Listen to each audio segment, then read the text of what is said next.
What's happening, guys? This is James Blum, MMOHut.com. We're taking a look at SmashMuck Champions, and here I've got the creative director. Introduce yourself real quick. I'm Alan White. So we're looking at SmashMuck, which is our new free-to-play action-packed MOBA. Excellent, excellent. So tell us a little bit about what the game is all about, what type of game it is, and I mean maybe the theme of the game. What do we got going on here? Well, we are a MOBA, but we're a very different kind of MOBA. We're very action-packed, so we focused on quick play times. Average game time is around 10 minutes. We have some shorter game modes, which run about 5, and some longer modes that run about 15. And then we've also focused on really removing a lot of the punishing decisions from the MOBA genre and focusing on getting players back in the game really quick with short respawns and smaller maps and a lot of action. Okay. So it looks like even the maps have a lot of layers to them. You got, You got levels you can go on and everything else. So let's take a look at what we got.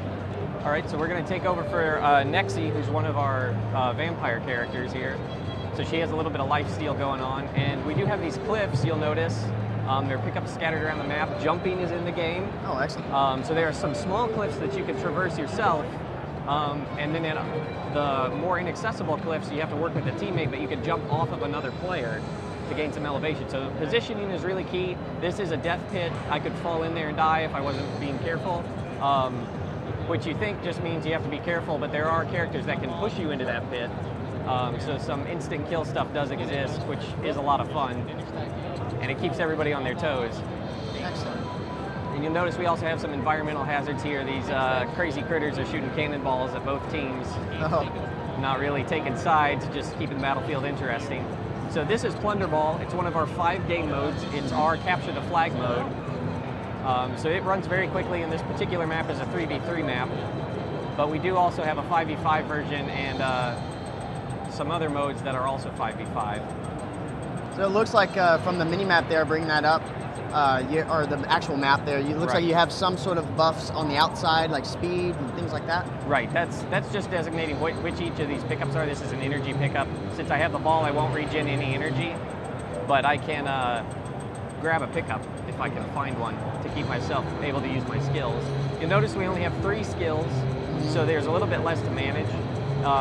And we've got 2 traits. I fell in the pit, which is your passive. I glanced away for but a moment. Additionally, all of your customization is done out of the menu before the game starts, so there's no in-game shop. We didn't want players spending any time feeding the opponent and then getting themselves buried in a hole, especially when they were new. We really want that brand new player, even if they go 1 in 10 in their first game and have a terrible kill to death ratio, they can still get that 1 kill that swings the game for their team, which is a lot more fun. Sure. So, with that said, with the appeal to the newer players, what sort of appeal does it have for, veteran MOBA players? Somebody. Sure. Well, there's 2 forms of progression in SmashMuck. We have both your coach level, which is your player level that you gain experience and clobber coins and crafting components after every game and by completing daily challenges. Additionally, every weapon you equip for your champion has its own level.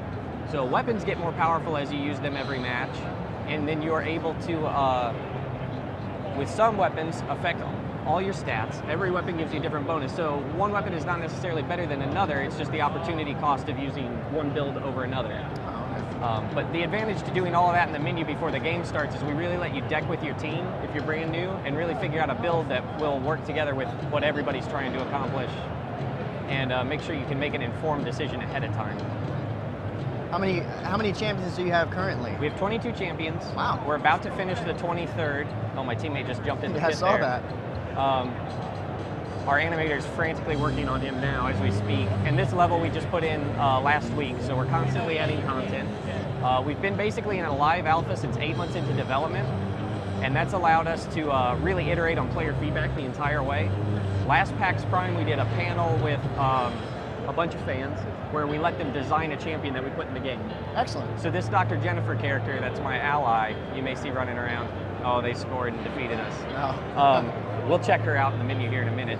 She was designed by the fans at PAX Prime in Seattle last September.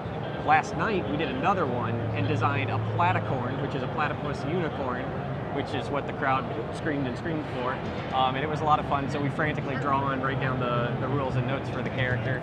And looks have like a lot of fun. It's got a lot of comedic art style and things like that.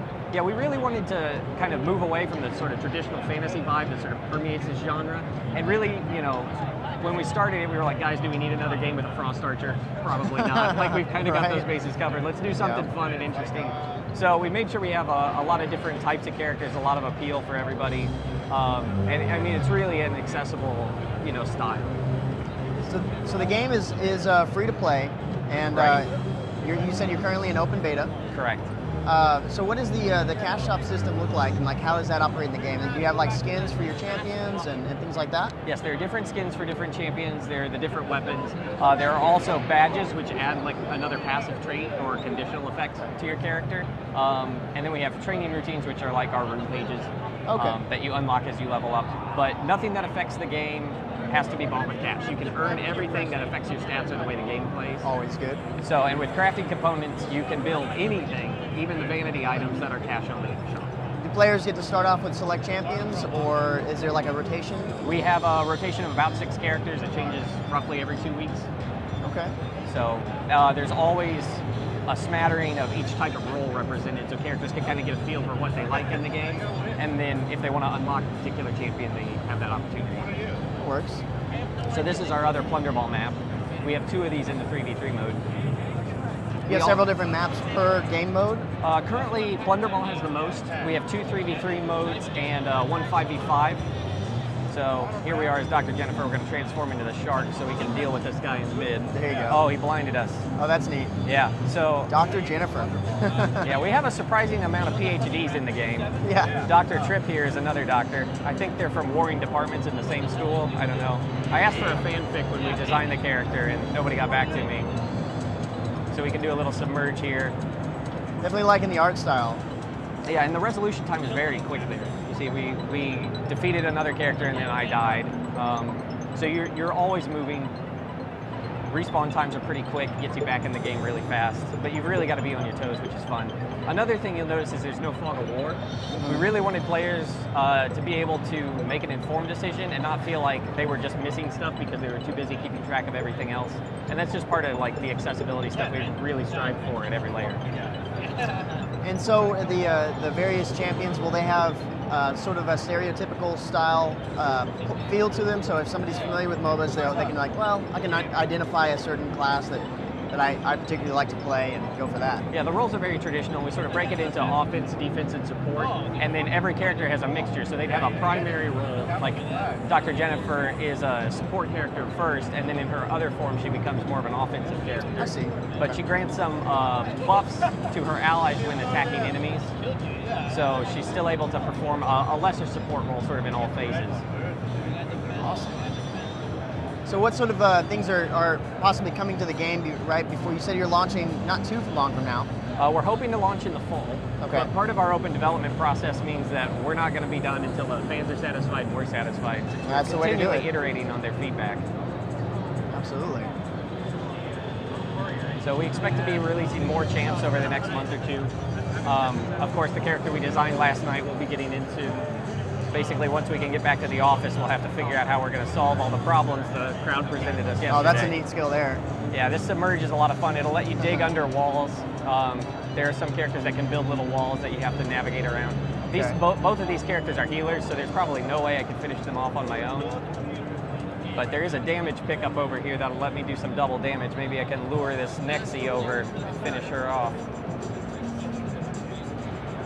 Oh yeah. Do you have any sort of like champions with, I see there's a lot of environmental hazards like you were saying. Do you have champions that will push them off into environmental hazards or anything like that? Yes, that's normally the way I play is I just sort of troll the bridges and make everybody pay for not knowing what to do. It's very rage-inducing and hilarious in the office. So we've had a couple guys rage quit, but it's a lot of fun. And it's one of those funny things is like, it's no matter how many times I tell people, be careful, you can fall off the edge. Everybody still has to fall off one time to really learn it. Exactly. And the other really hilarious thing is often once you push somebody the first time, it makes them mad. And it gets easier and easier to push them the second time because they keep chasing you. So there are a lot of fun little quirks with speeding up the game like this that, you know, really any MOBA could have benefited from. So it's nice to iterate and really find a new niche in the genre. So what are some of the other unique game modes? We've got Plunderball here. What else do we have? We also have a co-op mode, which we call Gauntlet, which is a 3-player mode where you're basically defending a science station from hordes of enemy robots that have gone rogue and trying to fill that up with energy orbs to keep it running and doing science. We have a Conquest mode, which is point control. We also have Siege, which is our take on sort of the traditional Dota, where you have a couple lanes and you're trying to assault through towers. But we've added this zany, huge cartoon bomb that randomly spawns throughout the game. So both teams will then have to make a decision. Are we going to try to fight over this crazy bomb that does this huge AoE of damage, or are we just going to play defense and try to keep it off our stuff? It adds a lot of action to the game. Seems like it's really nice being able to access this game with a lot of different game modes right off the bat. You know, oh, yeah. You got other MOBAs. You know, it takes a little while to get in. You've got one game mode to play, and that's not necessarily everything everybody wants. But it looks like you're starting with at least 5, so that's nice. 5 in play, 7 arenas. What's quickly becoming our fan favorite mode is the Destroyer mode, where each team has a giant Colossus character on their team, and the teams have to gather crystals from around the arena to power up their Colossus, and then when the Colossus meet in the middle of the map, they do a huge Mortal Kombat deathmatch. And the first team to defeat the other team's Colossus 3 times wins. So there's a lot of fun in that map, and a lot of lava to knock people into. And you were talking about how the community helped you create a lot of the characters, or at least that one character. Where do you get your inspiration for creating some of these, like Mad Cow here? Right. Well, Minos was like a Minotaur character that we did. And then sometimes I'll just poll the office and be like, what will look awesome and or ridiculous? So I get a lot of good feedback from the team. Other times it's just crazy stuff I think of, and then I make everybody else figure it out. So it's a fun part. It's a lot of fun. We do have fan requests, so I try to cater to those when we get good ones. Absolutely. It's been a lot of fun. We've got our wacky crowd in here going crazy. There's a guy with a Vuvuzela who cracks me up. So we very much think of it as like a crazy American Gladiator tournament. Sort of a fantastical cartoon blood sport, which is a lot of fun. That's definitely the feel I got from the trailers, is American Gladiators. The game looks really good. Thank you. It looks really nice. So I think you got your active scoreboard right there. Mm-hmm. And it will update as we score. Here, if I'm quick, I can maybe jump on that guy's head, but it looks like I'm going to get thrashed if I don't bail out. Oh, no. Rook there has great elemental damage. So we have a couple different damage types. Lets a lot of characters be more flexible and who's strong against what. Kind of do a little bit of rock, paper, scissors. And the balancing is a bit of a challenge. Oh, I mean, always. We're constantly massaging and tweaking skills, and fan feedback goes into that a lot. Even little game mode based stuff, like the Plunderball has a slow on it so that you can't just kite forever if you pick it up. And the fans really came back to us and said, no, it's got to be stronger. We're still chasing people around too much. So we were able to buff that and then also add the energy region debuff. And that really made the game mode work a whole lot better. Ah, there you go. See, this guy threw down a wall. Closed you in there. We're pretty good at some offensive melee here. Maybe we can finish him off. There we go. Nice.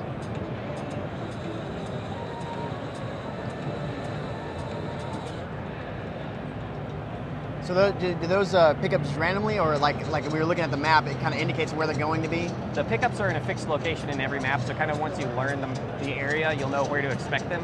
But whether or not they've been picked up by somebody else, you'll have to check the map to see. I don't have enough health to fight this guy. I should back up. Oh, he was a little too motivated to chase me off the edge. So again, I mean, we've played, this is what, our 3rd game in the time we've been standing here? Exactly. So, I mean, the great thing about that is like, okay, we're going to get stomped, you know, because sometimes it happens, you just have a bad matchup or, you know, somebody AFKs or disconnects. You lose pretty quick. If you win pretty quick, and then you can kind of cleanse your palate and jump right back into another game. So the number of games you can get in SmashMuck versus one traditional Dota game, I mean, it's a ton versus one. Really clear on what's going on. For people who are just getting into this style of game, it seems like it's an excellent game to get into. To try to learn what is happening on the battlefield just by watching it, it's very easy to understand what's happening. Yeah, that's a good We've really appeal. striven for the accessibility in just about every aspect that we could. So game modes like Destroyer and Siege offer a little bit more complexity for sort of traditional MOBA players who are a little more familiar with all the formats. But that's more of a like overarching game strategy stuff that they can work on, as opposed to just straight up knowing how to massage their spreadsheet and buy the right stuff in the shop, which really is just a trap for new players. Yeah, you can only make a bad decision in that place, and you just end up getting killed by the meta, and that's not much fun. Right. There's no appeal there. It's like, why I want to play that if it's just going to be difficult. Right. Right off the bat. Well, it looks great. Is there anything else you had to say about the game? I don't think so. I mean, we're in open beta on SmashMuck.com, which is our website, or you can join the Steam closed beta by finding the key on our website or any other sites around. We'll be posting all that stuff on Facebook and Twitter, and then we're here at PAX East, of course, handing stuff out. Yeah, definitely, and the viewers can definitely head over to MMOHut.com and check out the giveaway section. We'll have something there for them. And anyway, well, appreciate you showing us what we got here, and the game looks great. Thank you so much. And hope you have a great convention.